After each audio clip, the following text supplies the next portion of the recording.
Up client, no? So yan na po yung iyong setup, yung pinagawa mo, bossing, ano. So functional naman lahat, bossing, pero hindi pa natin matetesting sa appliances kasi wala pong nakasuporta na araw. So for the meantime, bossing, explain ko muna habang wala pang hindi pa tayo nag-load, naglagay po ng load or supply or load. Kumbaga hindi pa tayo nagsaksak para matesting kung gagana siya, no. So as you see, client, yan po yung iyong setup. So explain ko na lang po, no, para mas madali at pag dumating po sa inyo, hindi na po kayo magtatanong sa akin kung ano po yung mga accessories, no. So yung mga protection device po niya, breaker to SPD and KW meter, ay meron pong indicator doon po sa mismong takip, no. Naglagay na po tayo ng indicator mismo dito sa takip.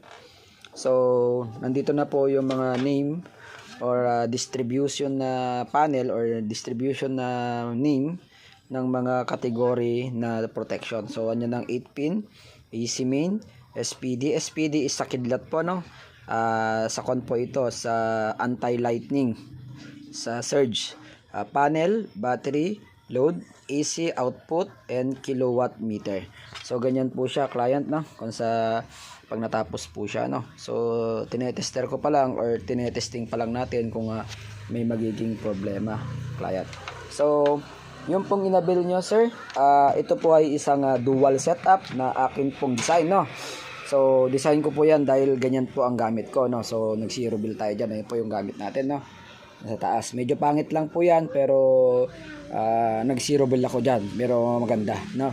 Pangit lang ang wiring kasi pang akin lang naman, mga bossing, no. So paanda rin na po natin paano po itong iyong setup na, bossing, no. So itong setup mo, bossing, kung nakikita mo, ipaliwanag ko lahat ng nailagay po, no. Yun po yung power supply na 10 ampere.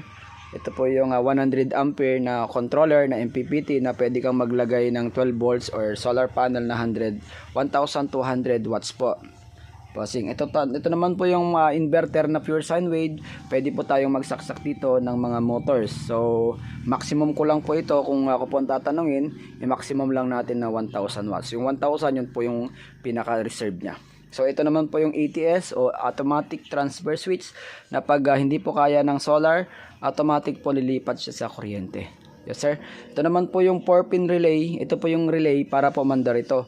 So combination po siya ng LBD 5 ampere para ma-reach niya po kung ma-detect niya ang low voltage po ng yung battery. So naka-settings na po ng 11.8 po yan, as you see, sir. And mabubuhay po siya ng 12.5.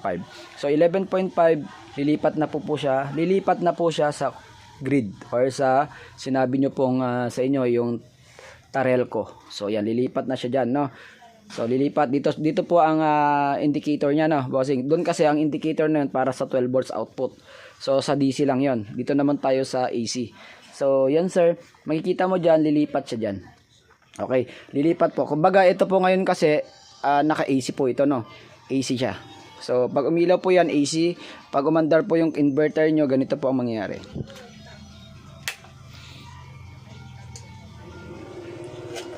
Lilipat po, sir, no. Nakita nyo, lumipat po siya. Nag-solar po siya, no.